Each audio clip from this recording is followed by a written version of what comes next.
Good morning students, I welcome you all for commerce class. Today we are going to discuss part 3 in detail from chapter 20, that is impact of privatization and detail of globalization. Listen carefully. We'll move on with impact of privatization. Impact means what? Impression or effect of privatization has a positive impact on the financial growth by decreasing the deficits and debts. Next impact is increase in the efficiency of government undertakings.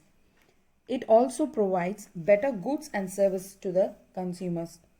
And also it can make way for foreign direct investment, FDI. So these are the impact of privatization. Next we'll move on with globalization. So meaning and forms of globalization.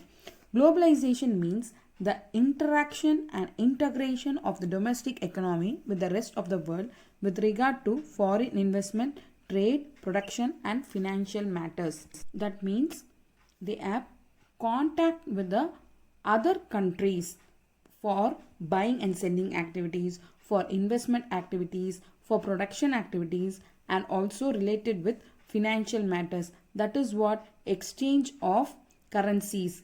So it is a process by which businesses and other organizations they try to develop international influence. What is meant by international influence? They try to adopt their own trends or start operating on an international scale. So globalization stands for the consolidation of the various economies of the world. By the way, globalization tries to remove the obstacles between national economies for what? To encourage the flow of goods, services, capital and labor between countries, while the lowering or removal of tariffs and quotas that restrict free and open trade among nations has helped globalization in the world economy.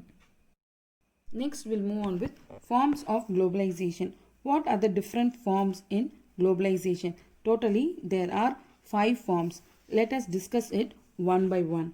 First form is foreign trade policy. So foreign trade policy has been implemented in the globalization. For example, India has signed a number of agreements in order to expand Indian trade worldwide. So some of the agreement includes TRIPS.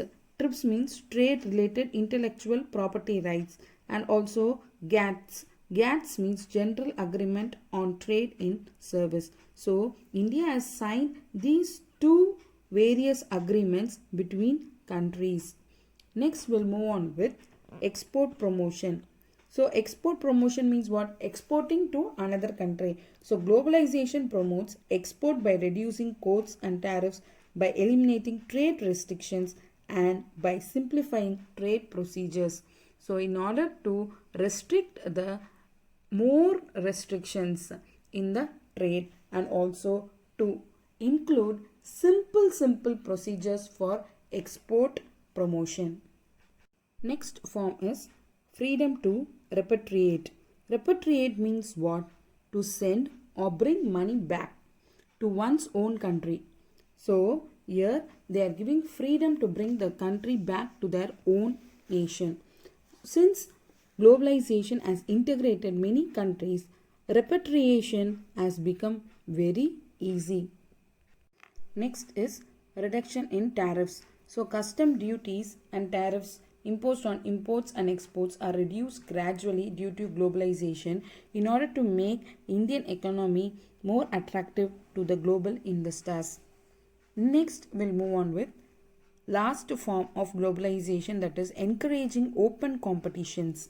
So the competitions between different nations of the world is being encouraged. So globalization brings an end to the difference between domestic and international markets.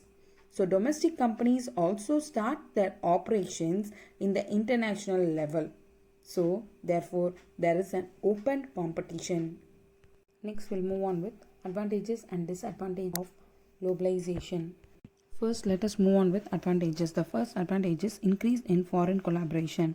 So the globalization increases foreign collaboration because the different countries will come to meet together and they will have different friendship relationship through various modes such as joint venture, merger, franchise, turnkey projects, etc.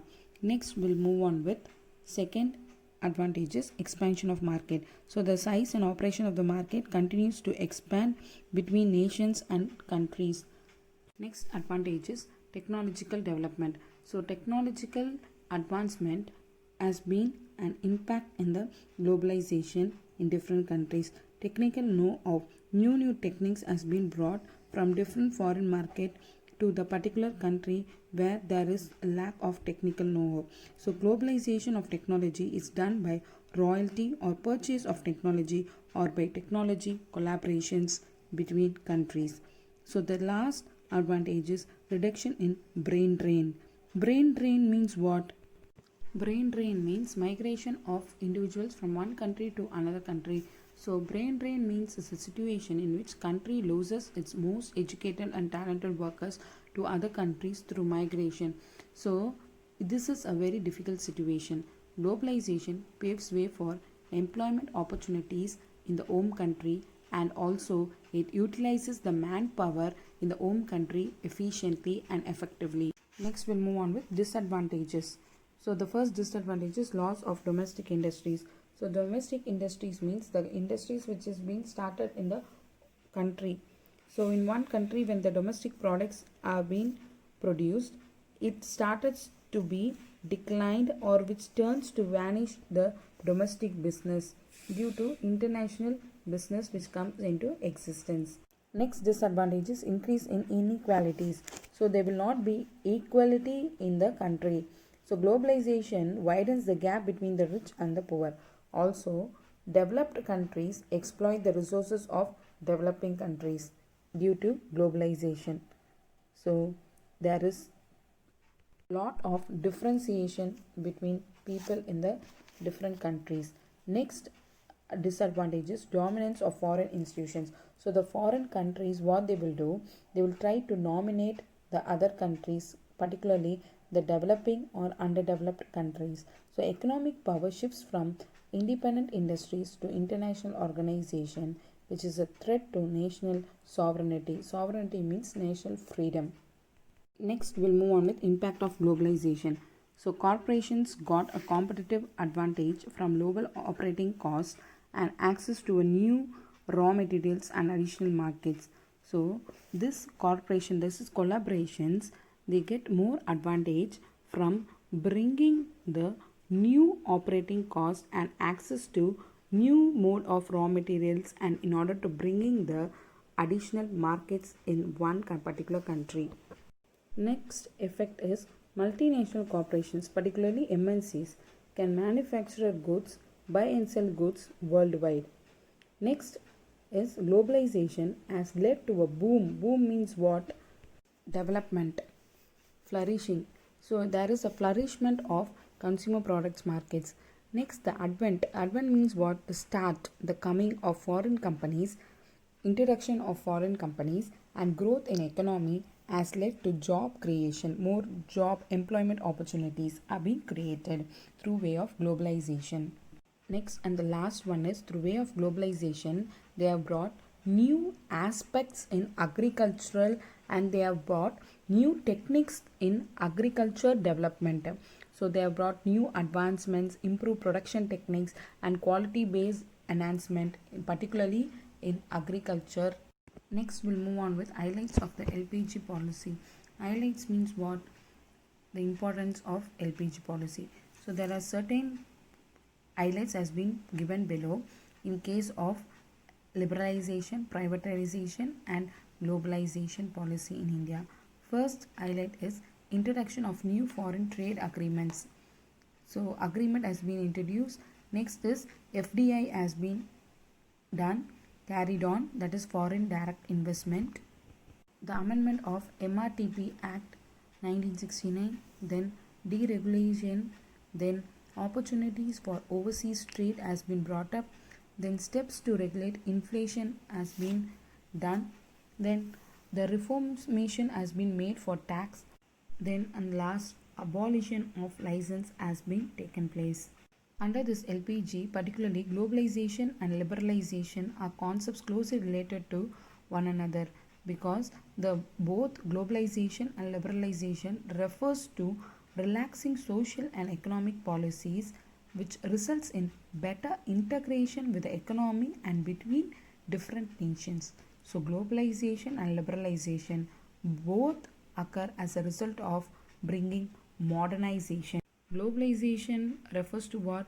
Greater integration among countries, the relation among countries and economies for trade, economic, social, and political benefits, whereas liberalization generally refers to removal of restrictions, giving freedom, usually the removal of government rules and regulations imposed on social, economic, or Once again, political we'll see matters. the recap of this lesson. With this, we are students. completing this What all we saw in globalization, this and chapter, also that is this chapter comes to an end, liberalization, its students. advantages, disadvantages.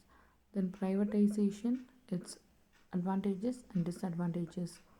Then after class we saw globalization, its advantages and disadvantages. Thank you students. We'll meet tomorrow.